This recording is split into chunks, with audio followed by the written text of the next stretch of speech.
La Gran Guerra y la formación del siglo XX.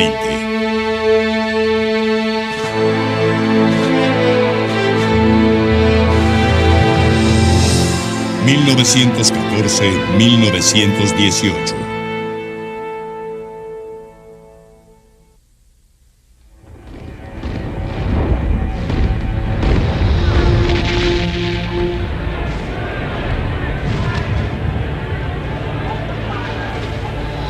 Entrar a las trincheras del frente occidental era entrar a un mundo extraterrestre.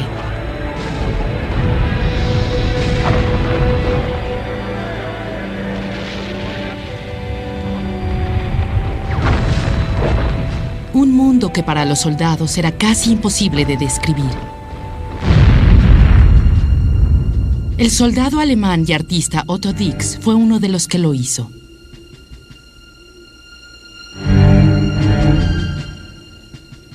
Liendres, ratas, alambradas, moscas, chinches, gemidos, cavernas subterráneas, cadáveres, sangre, suciedad, ratones, gatos, artillería, cartuchos, rifles, morteros, fuego, acero. Eso es la guerra. Todo es producto del demonio.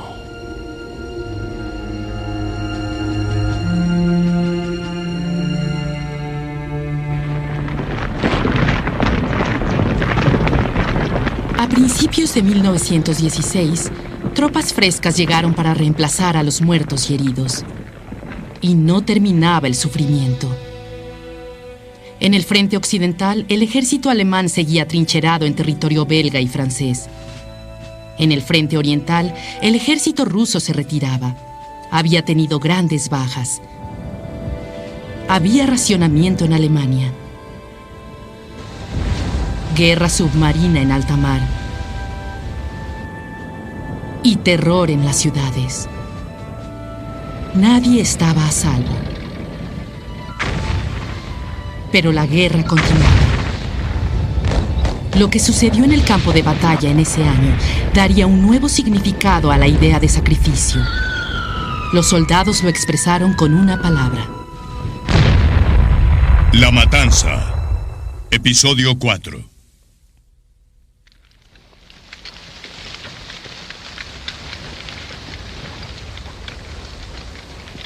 Conforme la guerra continuaba en el frente, los soldados temían que la guerra de trincheras nunca terminaría.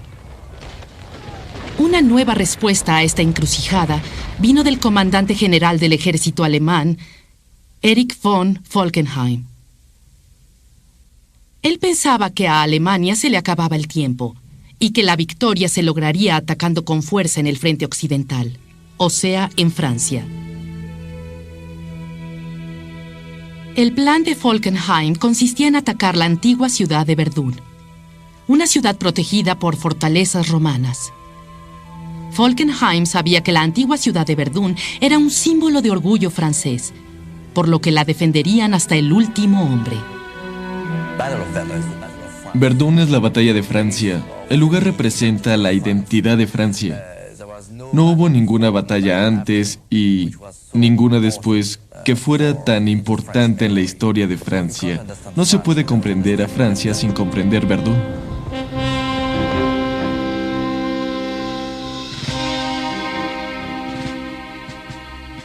Durante el reinado de Luis XIV, el gran arquitecto Robin había construido las fortalezas de Verdún sobre y bajo la tierra. La ciudad fortificada, que databa de la época del Imperio Romano, había sido la última ciudad francesa que había caído en la guerra franco-prusiana. Los franceses estaban decididos a que esto no volviera a suceder. 3 soldados franceses, predijo Falkenhayn, morirían por cada alemán. Esta era una estrategia criminal. Una estrategia no para capturar un objetivo físico, sino para desangrar al enemigo hasta la muerte. Esa batalla de resistencia fue única en la historia, porque su propósito inicial no era ganar, sino crear una situación en la que el enemigo se consumiera tan gravemente que sería incapaz de atacar o quizá de seguir en la guerra. Es una forma de lucha en la que se alcanza la victoria después de que se produce una montaña de cadáveres, una nueva forma de guerra.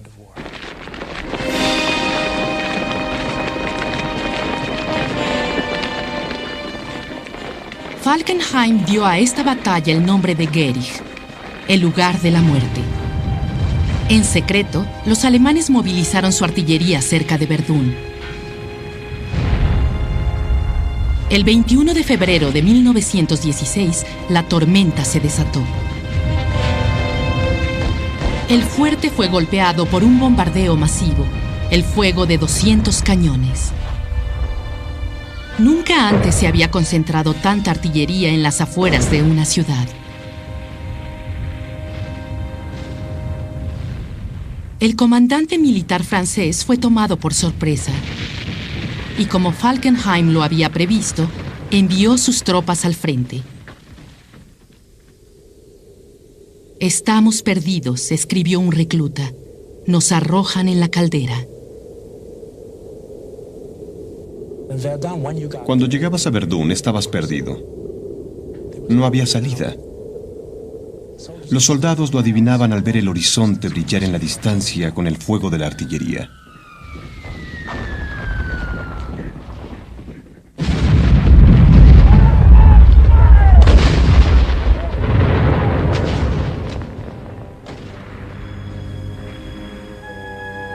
Droumont era el más resistente de los 12 fuertes de Verdún. Los franceses lo habían perdido en febrero y recuperarlo era para ellos una cuestión de honor. Lo lograron en octubre, pero eso les costó 100.000 muertos.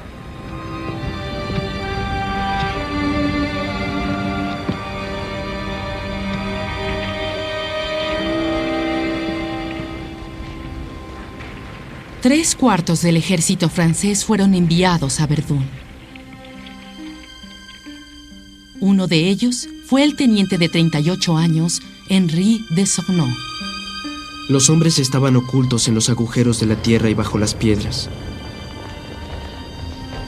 ¿Cuántos de ellos tenían miedo? ¿Cuántos de ellos estaban desesperados? No importaba. En este mundo civilizado, uno sufre y se calla.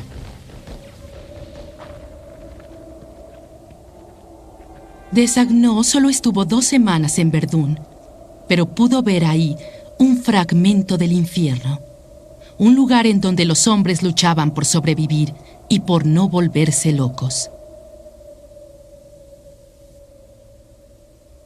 Hay muerte por todas partes. A nuestros pies, los hombres se desangran y yacen en la tierra. Por horas sus gemidos y súplicas se escuchan, hasta que mueren frente a nosotros, sin que nadie pueda ayudarlos.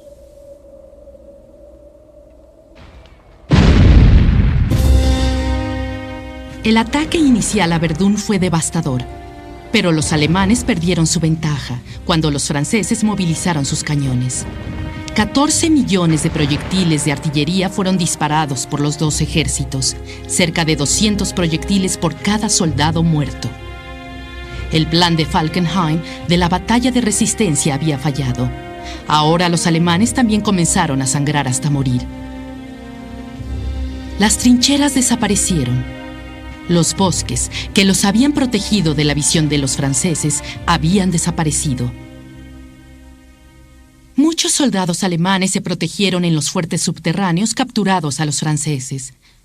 Pero tampoco bajo tierra había escapatoria, como descubrió el soldado alemán Wilhelm Hermanns.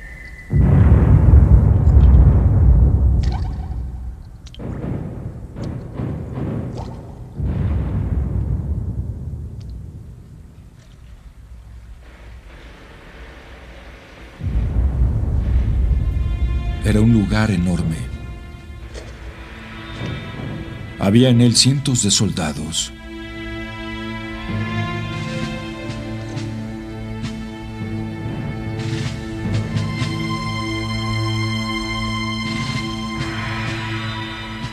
Algunos yacían en bancas, dormidos, otros en el suelo. Aquí, la llamarada de un fósforo que encendía un cigarrillo brillaba en la oscuridad. Era la única fuente de luz que se veía y que interrumpía la monotonía.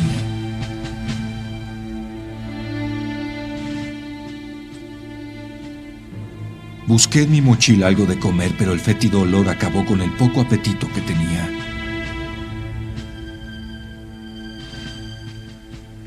Alguien me había dicho que, bajo la tierra, muchos soldados franceses estaban enterrados. Habían muerto debido al gas venenoso que nosotros los alemanes habíamos arrojado cuando capturamos el fuerte.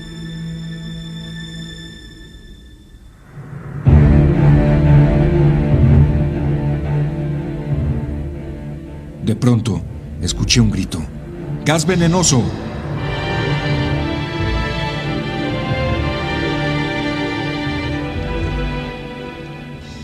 Vi a los soldados colocándose sus máscaras.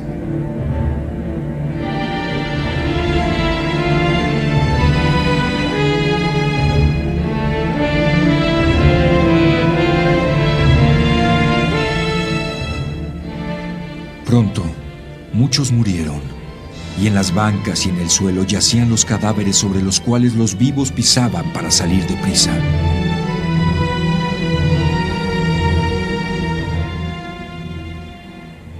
Era como si las almas de los franceses que habían muerto debido al gas que nosotros habíamos arrojado hubieran reaccionado y exigieran una venganza.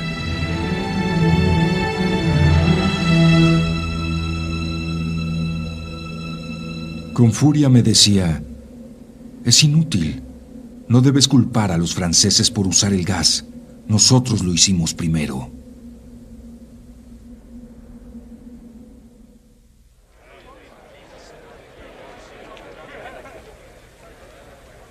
La batalla de Verdún fue la más larga de la guerra. Se prolongó por 9 meses y 27 días. Y cuando terminó, ninguno de los bandos había ganado nada. En diciembre, los fuertes de Verdún fueron recuperados por los franceses. ¿Pero a qué costo? El resultado: 377.000 soldados franceses y 337.000 soldados alemanes muertos, heridos o desaparecidos.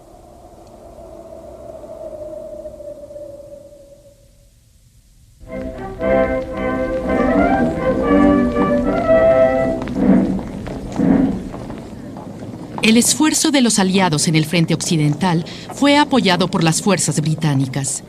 Miles de civiles voluntarios se enlistaron en 1914 y 1915.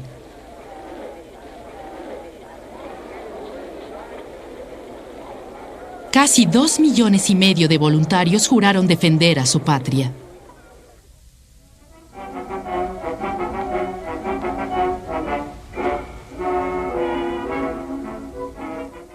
El orgullo cívico provocó que los pueblos trataran de reunir más batallones de conciudadanos.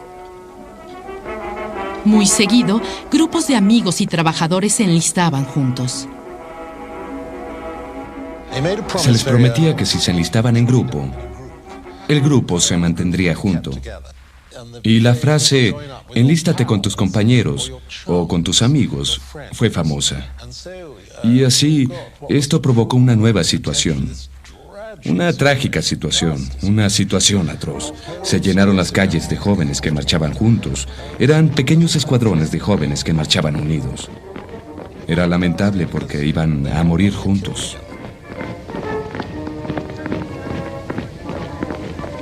Al principio no había suficientes uniformes ni armas.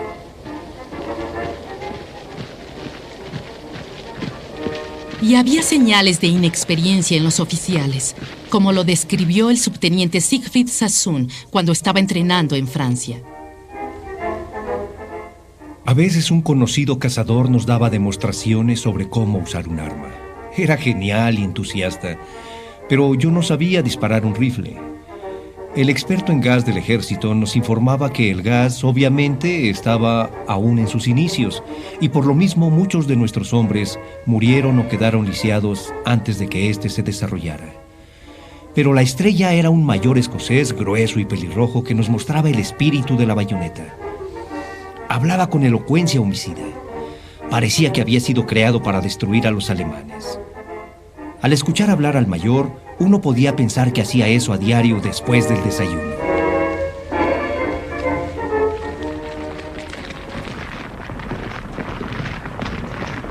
No todos estaban deseosos de enlistarse. Edward Thomas era uno de los que dudaba, y su esposa Helen recuerda. Odiaba el patriotismo de los diarios. Adivinaba las mentiras y los engaños de la prensa como siempre lo había hecho. Las mujeres rara vez escribieron acerca de esta visión íntima de la guerra. Helen Thomas era una excepción. Cuando su marido, obligado por el sentido del deber, se enlistó, escribió en sus memorias sobre su última noche juntos. Me siento y miro como tonta su equipaje que está ahí. Él toma su brújula y me explica algo, pero no puedo ver. Después saca un libro de su bolsillo. Mira, tus sonetos de Shakespeare ya están en donde siempre estarán. ¿Quieres que te lea uno? Me lee uno o dos. Su rostro es gris y su boca tiembla, pero su voz es tranquila y pausada. Y pronto me deslizo hacia el piso y me siento entre sus rodillas. Y mientras lee, su mano se posa en mi hombro y yo la aprieto con la mía.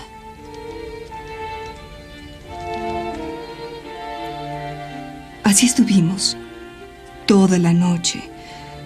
A veces hablábamos de nuestro amor y todo lo sucedido. Y de los niños, y de lo que debía ser, y de que era lo correcto. Sabíamos que lo mejor había sido que nunca nos habíamos engañado. Nos conocíamos bien y nos amábamos. Y hablando y llorando y amándonos a ratos nos quedamos dormidos, mientras el reflejo de la luz fría de la nieve se podía ver a través de las ventanas heladas.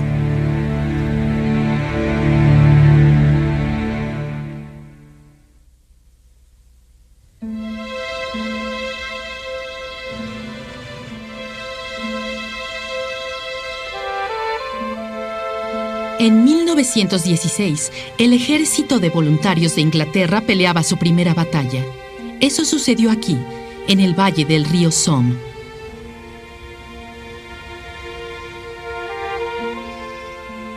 A 190 kilómetros al norte de Verdún, los ejércitos francés y británico se encontraron. Aquí los aliados esperaban pasar a través de las líneas alemanas, con un ataque a lo largo de un frente de 45 kilómetros. El comandante del ejército británico, Douglas Haig, quedó relacionado para siempre con esta batalla. A través de la historia, pocos han sido los generales cuya actuación ha provocado opiniones tan controversiales. Haig es, a mi parecer, sigo pensando, no importa cuánto reflexione y cuántas opiniones favorables escucho de él, sigo pensando que es una figura profundamente desagradable. Parece que este general padecía, bueno, eso creo, de una deficiencia emocional. Haig enfrentó un problema militar aterrador. Para obtener el éxito decisivo en Somme, debería destruir las líneas enemigas. Los civiles voluntarios de su ejército eran patriotas y valientes, pero muchos nunca habían participado en el combate.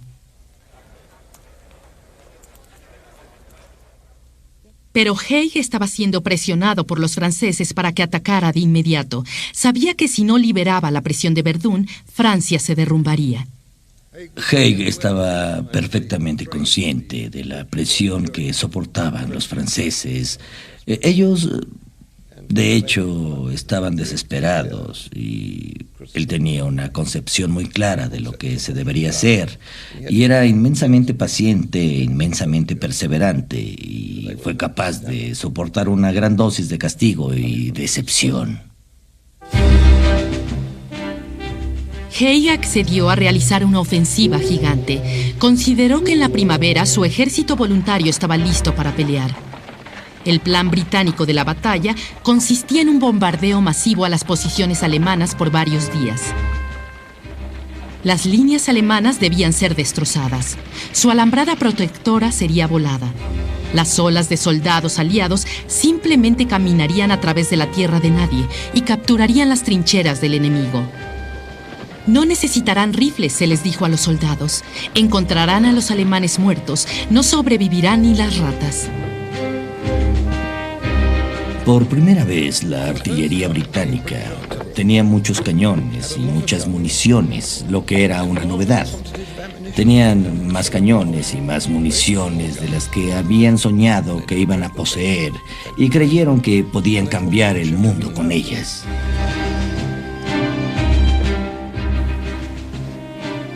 Se escuchaban rumores de que se destruirían las líneas enemigas de un golpe, de que entraría nuestro ejército y terminaría la guerra. También se escuchaba que se le había concedido a Alemania 4 días para declarar la paz o tendría que atenerse a las consecuencias. Kenneth McCardle, de 26 años, un subteniente de Irlanda, era uno de los optimistas. Después de pasar un invierno miserable en las trincheras de Somme, estaba listo para pelear. No soy adicto a la guerra, pero creo que si pudiera ver todos los cañones que hay, todas las granadas, los morteros y otras armas en el frente, si supiera qué tan preparados estamos y si pudiera imaginar cómo esperamos ese día, creo que si supiera, el Kaiser dejaría de pelear y tomaría veneno.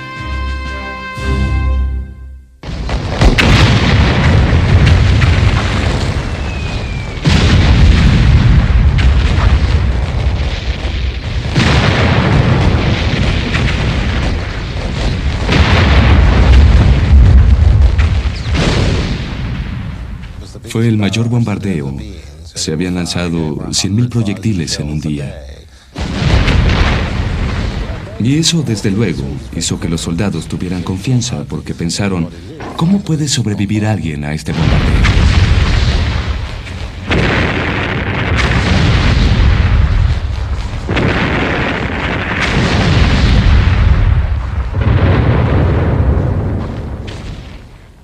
Stephen Westman, un doctor del ejército alemán, llegó al frente justo cuando comenzó el bombardeo británico. Por 7 días y 7 noches, la tierra se sacudió bajo el impacto constante de los proyectiles. Nuestras trincheras se estremecían, caían sobre nuestras cabezas. Permanecíamos bajo la tierra. No nos llegaba agua ni alimentos. Aquí abajo los hombres se ponían frenéticos. Hasta las ratas aterradas buscaban refugio en nuestros débiles albergues. El bombardeo preparaba el camino y se suponía que acabaría con todos los soldados, pero nunca se logró este objetivo. Mientras más fuerte era el bombardeo, más profundas se hacían las trincheras, y fue en verdad una pesadilla el tener que sobrevivir, pero los soldados sobrevivieron. El 1 de julio de 1916, a las 7:20 de la mañana, hubo una enorme explosión filmada por un camarógrafo del ejército. Los británicos habían detonado la primera de 5 minas masivas plantadas bajo las líneas enemigas. Hubo varios segundos de silencio, y esta era la señal. Todos los soldados alemanes sabían que los soldados saldrían, que los soldados aliados saldrían de sus trincheras y atacarían. Los británicos salieron de sus trincheras, hombro con hombro a lo largo de 15 a 25 kilómetros, y comenzaron a avanzar a través de la tierra de nadie. Y en ese momento, los alemanes, que desde luego habían estado esperando aterrados en sus trincheras, se dieron cuenta cuando escucharon que se detenía el bombardeo que el ataque comenzaría, así que salieron de sus escondites bajo las trincheras, colocaron sus ametralladoras y comenzaron a disparar para salvar la vida. En verdad era así porque, desde luego, era matar o morir. Era un alivio el poder salir, aun cuando el aire estaba lleno de humo y olor a dinamita. Comenzaron a disparar con furia y los británicos a perder hombres.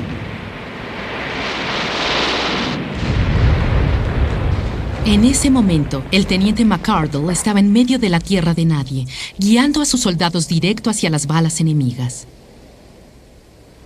Conforme avanzábamos, las balas alemanas llenaban el campo de muertos y heridos. A nuestro derredor y enfrente, los hombres caían y temblaban de miedo. Encontré a un sargento y gritándole al oído le pregunté dónde estaban sus comandantes. Todos muertos, señor, me contestó.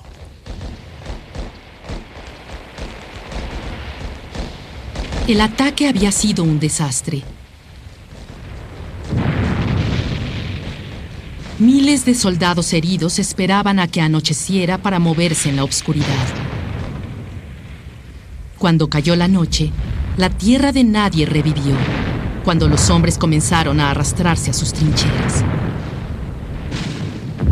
Los que sobrevivieron fueron trasladados a estaciones y hospitales atrás de las líneas. Las salas de operación estaban en llamas. A la 1 de la mañana el lugar era un matadero. El aire era pesado, olía a sangre y a sudor. Mary Borden era una enfermera estadounidense que estaba de viaje por Francia cuando se desató la guerra. En lugar de regresar a su hogar, se ofreció para dirigir un hospital de campaña.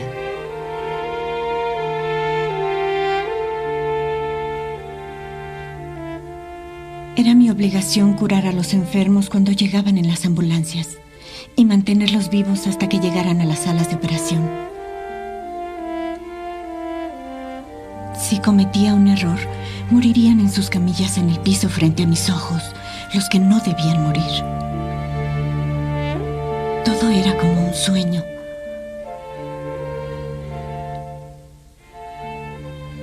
Los hombres moribundos que estaban sobre el piso se habían ahogado al llegar a la playa. Tenían un halo de vida todavía que se esfumaba como una marea invisible.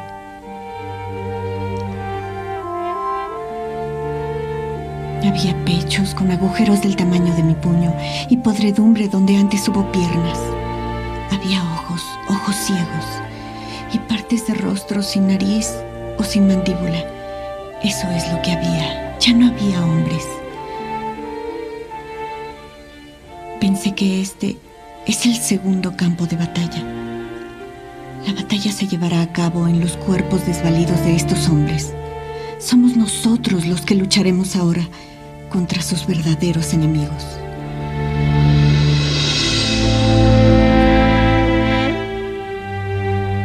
El 1 de julio de 1916 será recordado como el día más terrible de la historia del ejército británico. Hubo 57,000 heridos en la batalla. 19,240 murieron. Algunos batallones de amigos sufrieron pérdidas terribles. Se decía que se preparaban en 2 años y se morían en 10 minutos.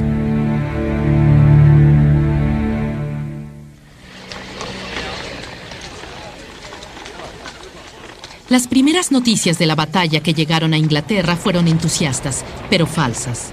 Los encabezados de los diarios reportaron "Gran día en el Somme" y los nuevos ejércitos lo hicieron bien. Pero la prensa patriótica dio a los lectores pocas explicaciones de una batalla que duró 4 meses. El primer documental de guerra que se proyectó cambió todo. La batalla de Somme. La batalla de Somme es sin duda la película más importante de la historia social del cine británico.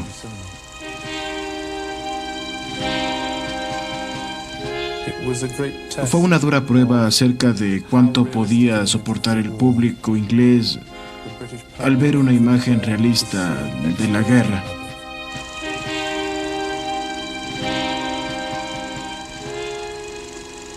El público estaba impresionado por la brutalidad de las primeras imágenes de Somme. Unos estaban inmóviles, otros asombrados. Se suponía que la película levantaría la moral, pero no fue así. En el punto más emocionante, cuando los soldados se enfrentan, la orquesta de la sala dejó de tocar. De pronto se hizo un silencio. Se presentó ante el público un espacio vacío e imágenes de los soldados británicos muriendo. Se les invitaba a llenar ese espacio con su propia emoción. Hay numerosas historias. En una ocasión un soldado herido tuvo que ser llevado fuera de la sala llorando. Y se oyó la voz de una mujer gritando en el silencio de la sala: «Dios mío, están muertos».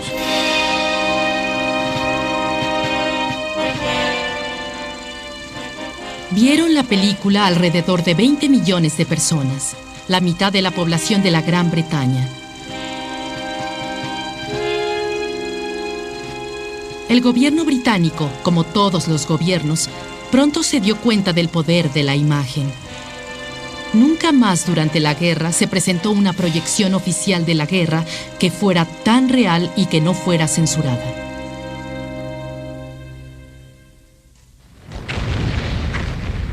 La película terminó en el otoño de 1916, pero en el campo de Somme, la batalla continuó. Los hombres caían por cientos, a veces por miles, cada día. Los británicos atacaban y los alemanes contraatacaban. Y así siguió.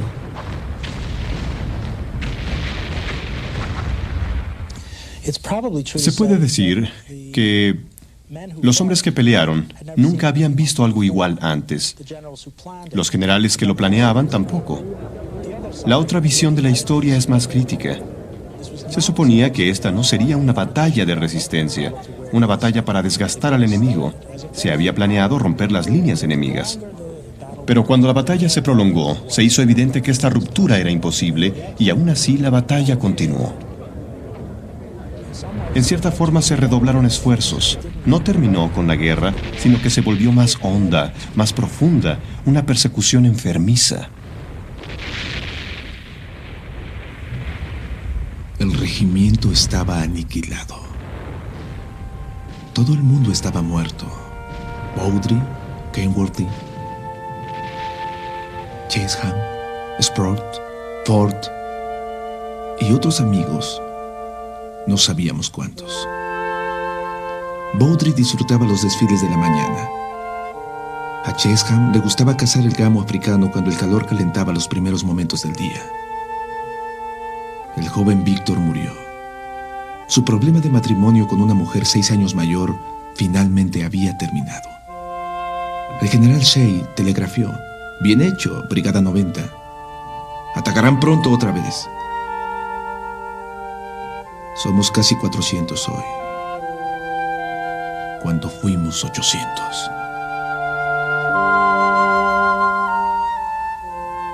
Este fue el último registro en el diario de Kenneth McArdle. En unos días, él también estaría muerto. Solo hasta noviembre, cuando el clima empeoró, Haig se retiró de la batalla. El ejército aliado había avanzado exactamente 9 kilómetros, 6 kilómetros menos del objetivo que Haig había planeado avanzar en un día.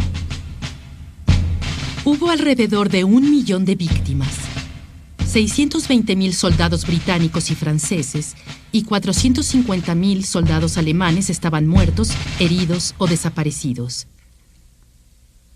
Siegfried Sassoon salió de Somme con una bala en el hombro, la cruz de hierro por su valor y grandes dudas acerca de la guerra.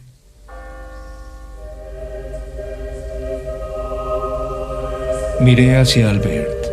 Sus altos árboles eran delgadas líneas de azul grisáceo y la destruida torre de la basílica podía haber sido un gigante tronco sin follaje.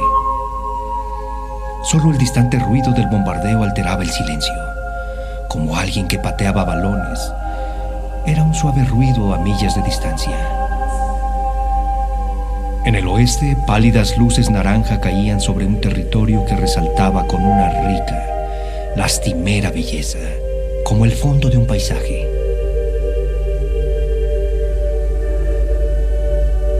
Para mí esa tarde expresaba la tragedia indeterminada que se movía con agonía sobre agonía hacia el otoño.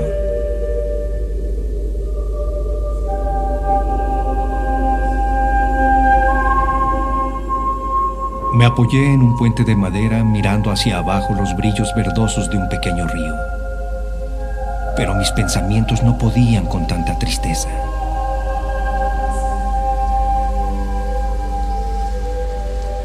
No podía cambiar la historia de Europa, ni ordenar a la artillería que dejara de disparar. Podía mirar la guerra como miraba el triste cielo, anhelando la vida y la libertad, y pensando en mis antiguos compañeros.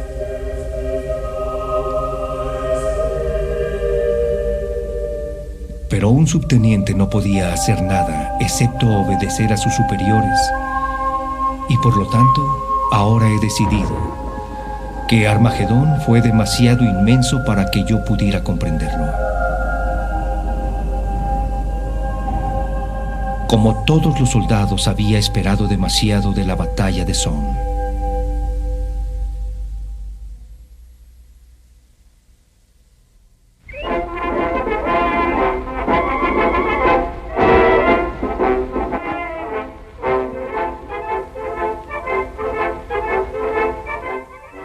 Las tropas se movilizaban dentro y fuera de la línea del frente de acuerdo a un sistema de rotación. Después de unos días en el frente, pasaban algún tiempo en las trincheras de reserva. Después se movilizaban 5 kilómetros hacia atrás a las áreas de la retaguardia en donde descansaban y olvidaban. Atrás de las líneas, descansando o entrenando, una gran red social se formó entre los hombres que estaban decididos a olvidar lo que había sucedido en las trincheras.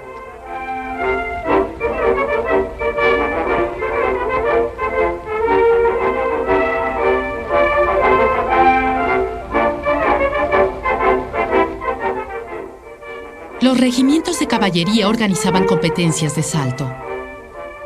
La infantería formaba ligas de fútbol y organizaba torneos de box.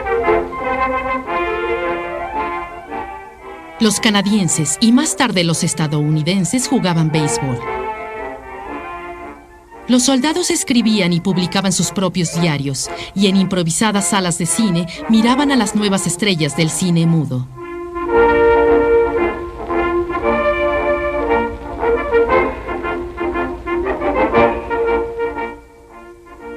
Formaban sus propios grupos de teatro y les ponían nombres como las balas o las granadas.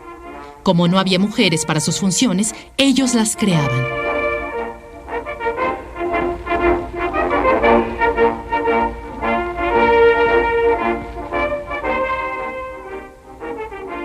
El periodista Philip Gibbs era corresponsal del Times de Londres, desde atrás de las líneas. Estaban ahí 500 hombres, apretujados, todos con los ojos fijos, con fascinación, en un pequeño foro iluminado, en donde un mundo de comedia y música mantenía sus almas lejos de la zona de guerra. Un buen espectáculo, decía un oficial, les proporciona una gran alegría.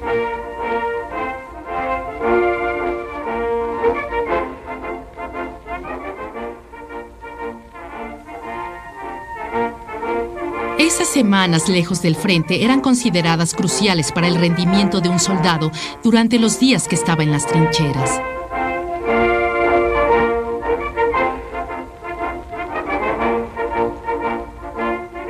Pero esa perseverancia volvía a ponerse a prueba una y otra vez.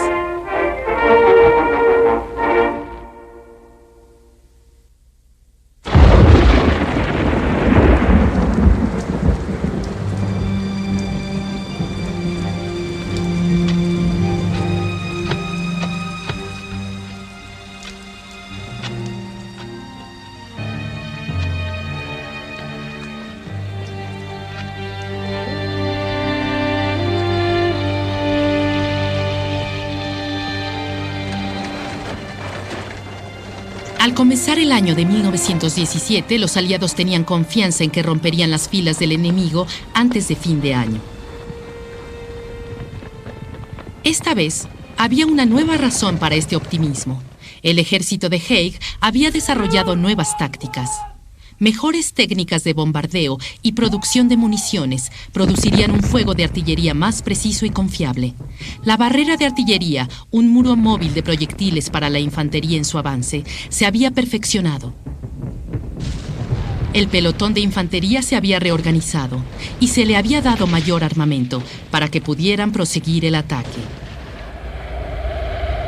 Se utilizaron los aviones para bombardear y disparar a las tropas desde el aire. Los tanques ayudaban a la infantería a pasar las alambradas alemanas. Habían pasado momentos terribles, pero las mejoras se hicieron evidentes en 1917. Los estrategas planeaban sus movimientos y no solo eso, sino realizaban un ataque tras otro sin ninguna clase de evaluación. El lunes de Pascua de 1917, las nuevas técnicas se probaron. Los canadienses ocuparon Vimy Ridge. En el sur, cerca de Arras, los británicos y las tropas sudafricanas avanzaron 2,5 kilómetros. Pensemos que 2,5 kilómetros en una mañana era un logro tremendo comparado con lo que había sucedido hasta entonces. Y eso, para mí, sobre todo, muestra que algo se había aprendido de Somme. Comenzaron los preparativos para un nuevo ataque, esta vez en Bélgica. El ambicioso plan de Haig consistía en romper las líneas alemanas cerca del pueblo de Ypres. Después bajaría por las planicies y giraría al oeste hacia el mar. El 7 de junio, el ejército británico realizó su primer ataque. Fue dramático. Después de 2 años de excavar túneles bajo el suelo de Flanders, los soldados aliados habían colocado una serie de 19 minas gigantes plantadas bajo las líneas alemanas en Messines Ridge. Explotaron simultáneamente y sorprendieron y desorganizaron por completo al ejército alemán. Esta fue una gran victoria de los aliados. ¿Qué sucedió? Nada, absolutamente nada. Las ciudades fueron ocupadas y los aliados se detuvieron. El ejército británico no intentó relacionar esta gran victoria con movimientos en otras partes del frente. En lugar de eso, les tomó 6 semanas decidir quién dirigiría el ataque y cuáles serían los objetivos, para mover su artillería hacia el norte y atacar los otros 2 centros de resistencia alemana. El rey Jorge V visitó el lugar y fue llevado en un paseo por el campo de batalla. La ofensiva se reorganizó justo a tiempo para el verano y otoño más lluviosos en años.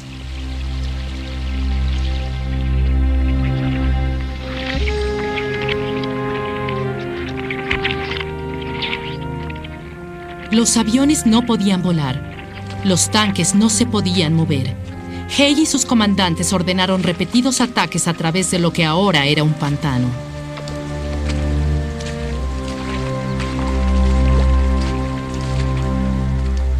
Solo hay un recuerdo de la batalla que se conoció como Passchendaele. El lodo. Los hombres atrapados en el lodo eran rescatados 1 o 2 días después, enterrados y sin conocimiento.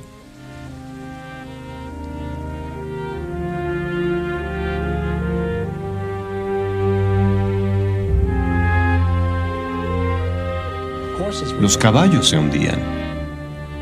Carretas enteras se hundían. El hundirse en el lodo fue, para muchos, el recuerdo de Passchendaele.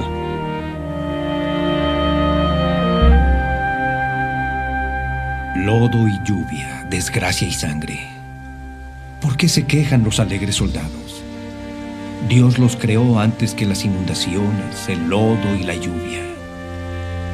Cuerpos mutilados y balas en el cerebro.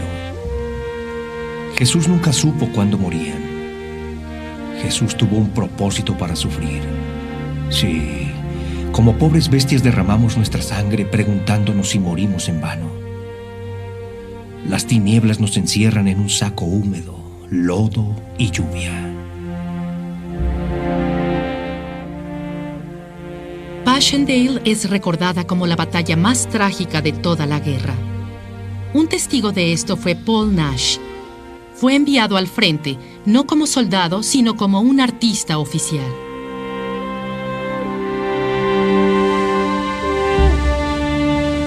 La puesta del sol y el amanecer son blasfemias. Es una burla para el hombre. Solo la lluvia negra que sale de las maltratadas e hinchadas nubes y a través de lo amargo de la noche es una atmósfera adecuada para esta tierra. Lluvia continua. El apestoso lodo se vuelve más amarillento. Los agujeros de las bombas llenos de agua verde. Los caminos y veredas cubiertas de una sustancia viscosa. Los árboles negros y moribundos tienen úlceras y sudor, y las balas nunca se detienen.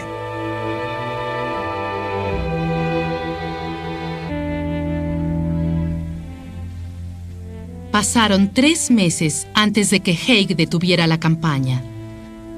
En todo este tiempo, su ejército había avanzado solo 7,5 kilómetros en el pantano.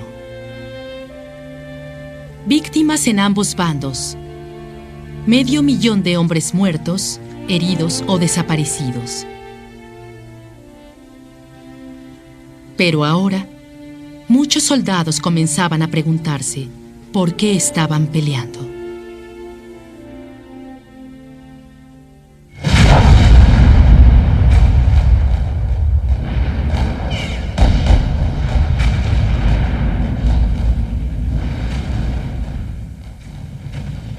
Aquí los hombres están pensando. La pregunta más insistente es, ¿por qué estoy aquí? Lo peor de todo esto es que sigo aquí. Pero llegará el fin. Y mañana será un día de arrepentimiento. Todos aquí sabemos eso. ¿Lo sabrán en casa? Me pregunto si será así.